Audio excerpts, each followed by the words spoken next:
창세기 28장 10절에서 22절까지 말씀을 교독하겠습니다. 야곱이 브엘세바에서 떠나 하란으로 향하여 가더니 한 곳에 이르러는 해가 진지라.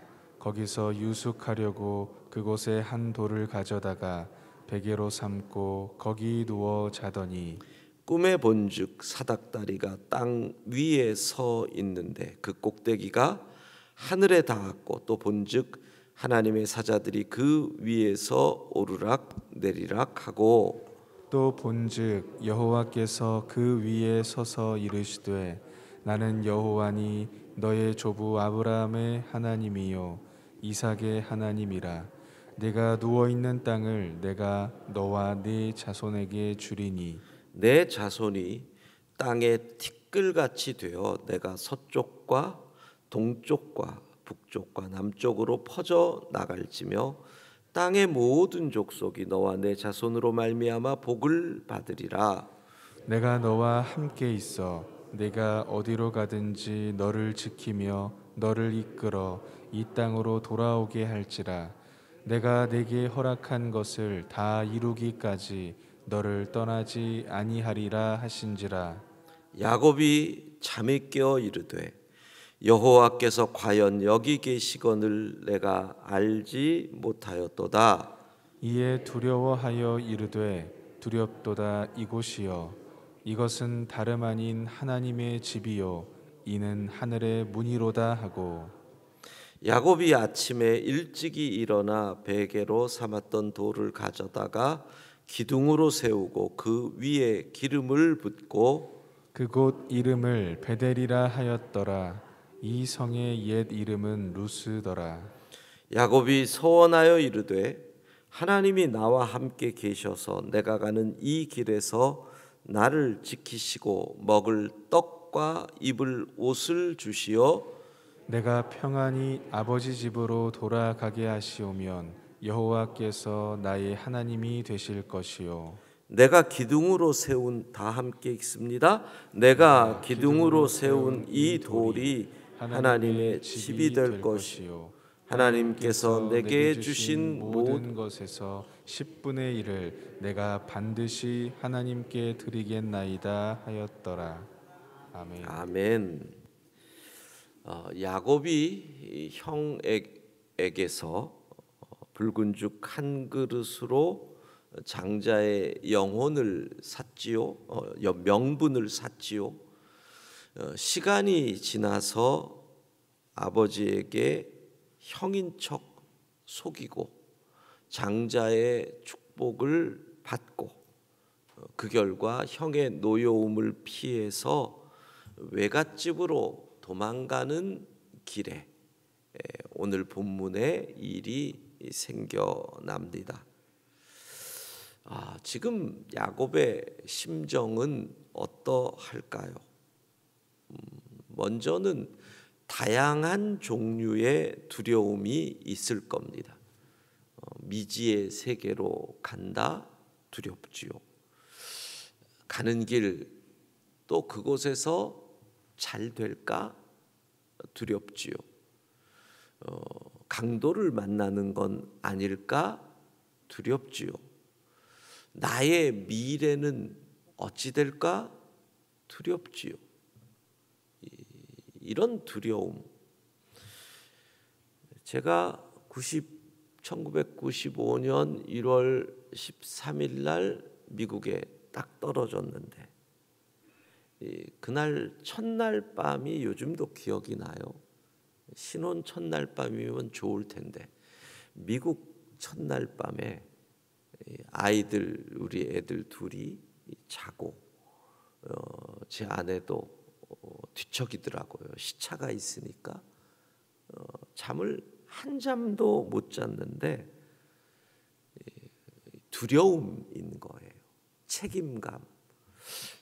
공부하러 왔는데 말도 서투르고 문화도 서투르고 지리는 뭐 완전히 내가 마치 유치원 어린이가 된 것 같은. 그런데 처자식을 책임져야 한다. 뭐 이런 그 무게가 짓누르는데 밤에 잠을 한 잠도 못 자겠더라고요. 억울함도 있었을 겁니다. 아니, 내가 뭘 이렇게 잘못했을까? 형이라고 해도 쌍둥이잖아요.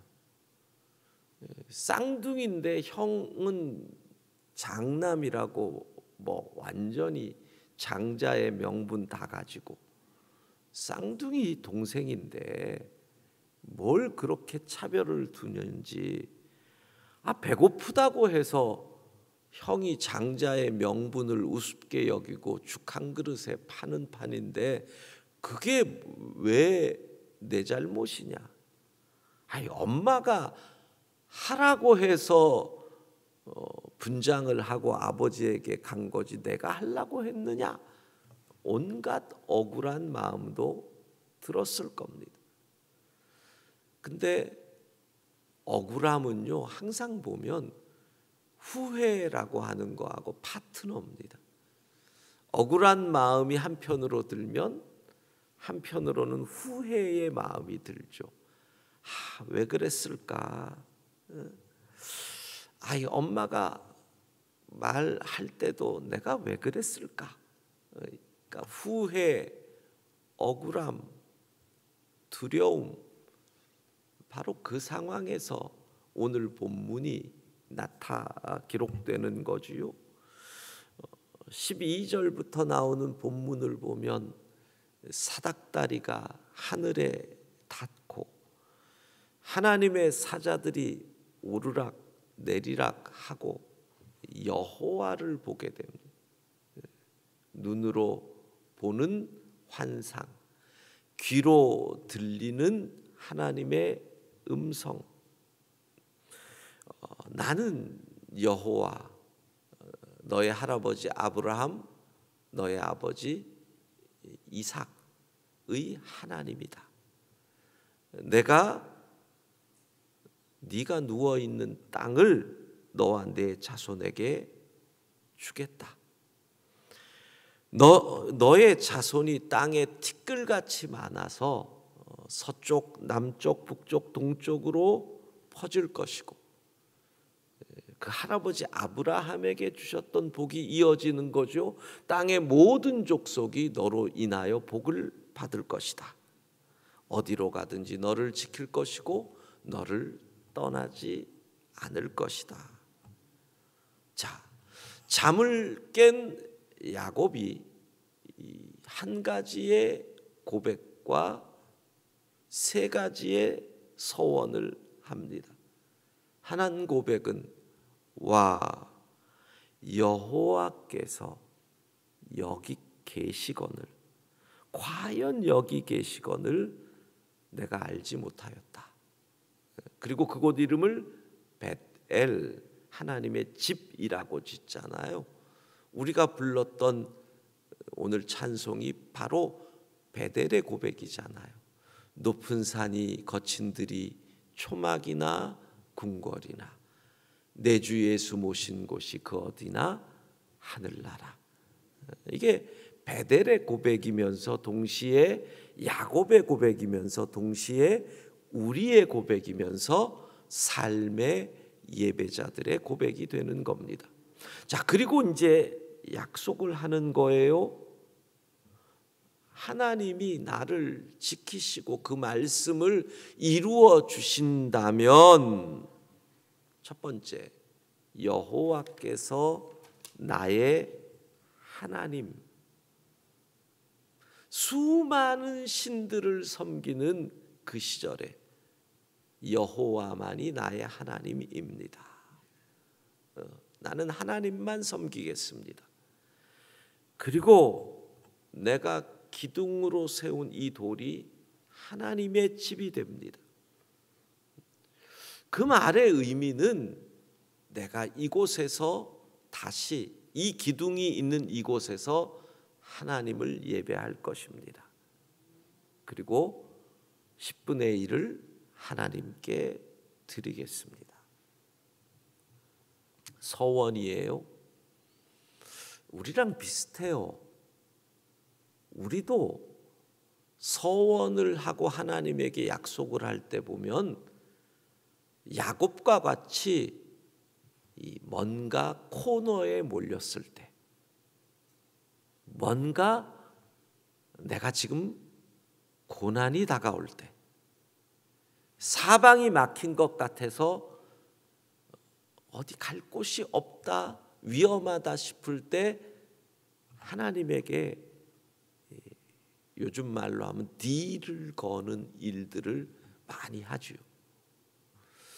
뭐 야곱이 했던 것하고는 차원이 다르지만, 자, 그로부터 20년이 지납니다. 외삼촌 라반의 집 밧단 아람에서 야곱은 드디어 오늘 하나님이 말씀하신 대로 고향으로 돌아옵니다. 20년이 지나서 돌아올 때 야곱은 4명의 부인과 또 자녀들 함께 엄청난 부자가 되어 돌아오는데, 어디에서 사느냐 하면 가나안 땅 세겜 족속에 그 땅에 장막을 치고 거주합니다. 돌아왔을 때 우리가 추측을 하면 루벤의 나이가 14살 정도로 보면 맞을 거예요. 20년을 7년, 6년 이렇게 해보면.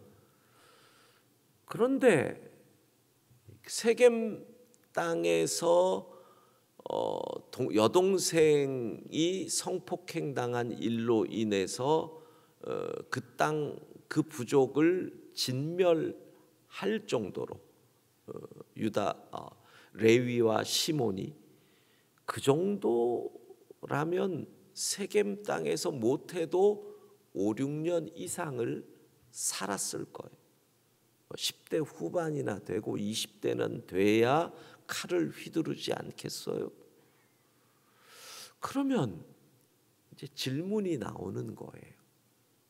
왜 야곱은 하나님과 약속한 것을 잊었을까?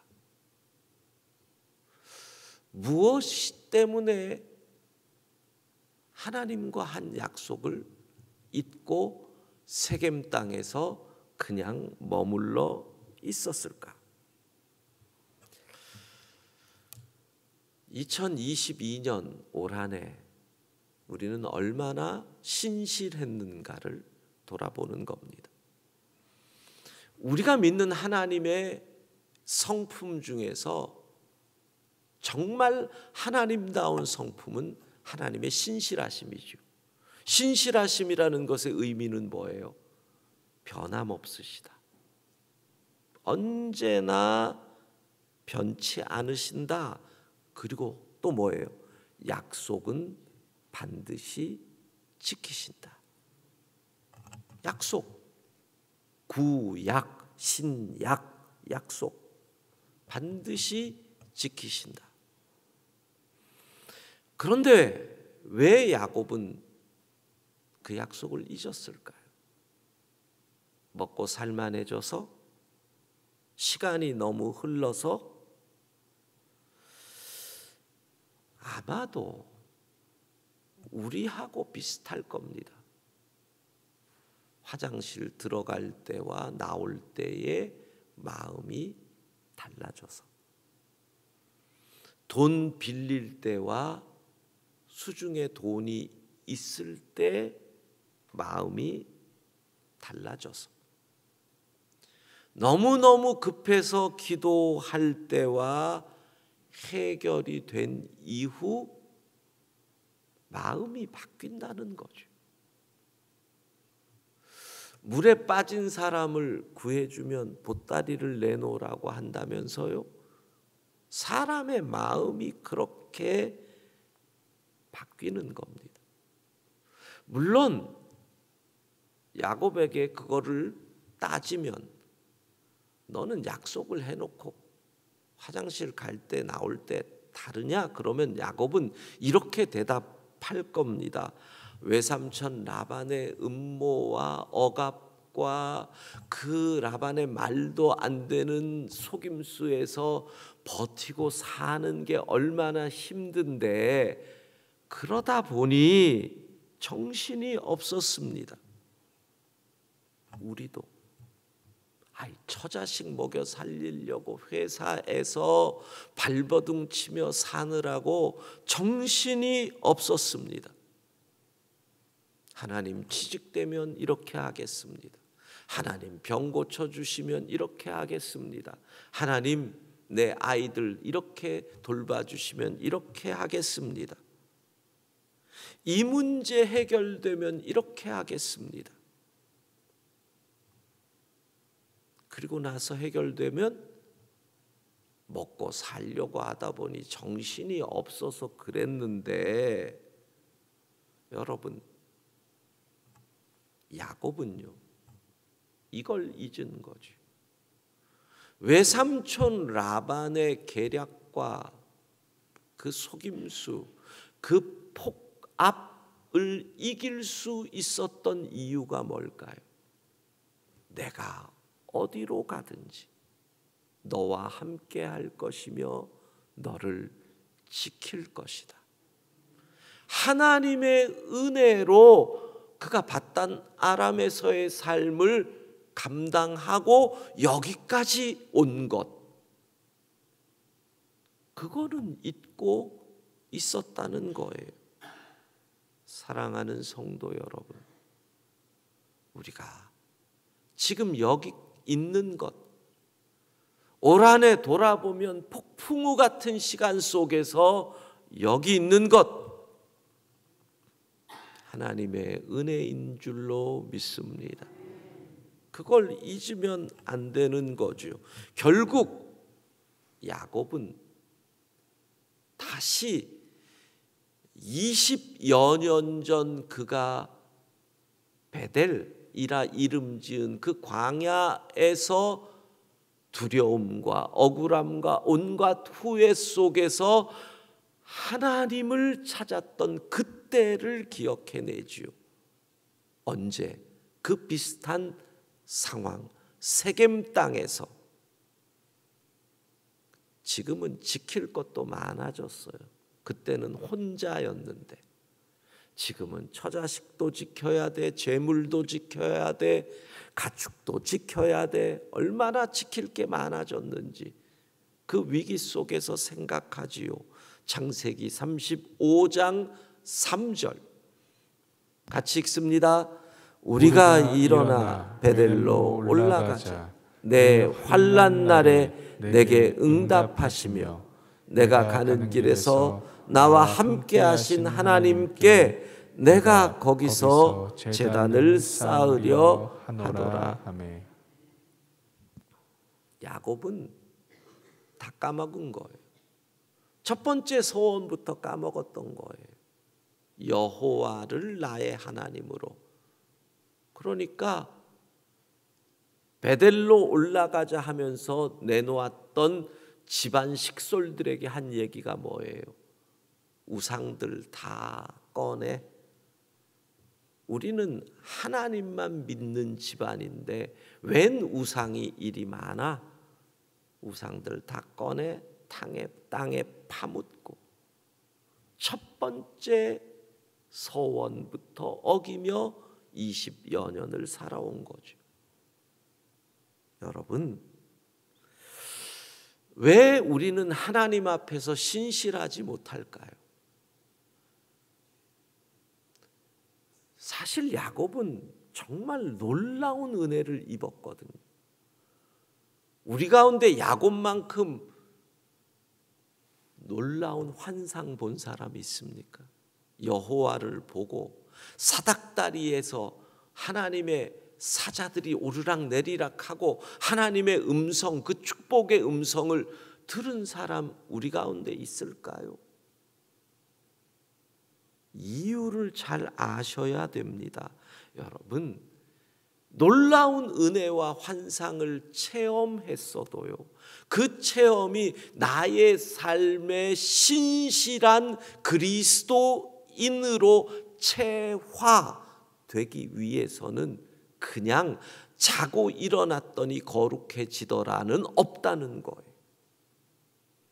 아무리 여러분들이 우리가 기도하다가 방언을 받고 뭐 환상을 보고 놀라운 신비를 경험했다고 해도 그 체험이 내 삶에서 그리스도인의 향기로, 빛으로, 소금으로 되려면 그게 그냥 되는 게 아니라는 거예요.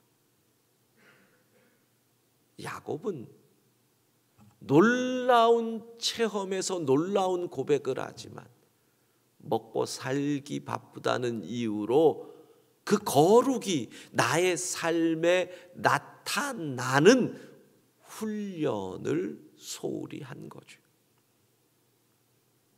바울이 이런 고백을 합니다.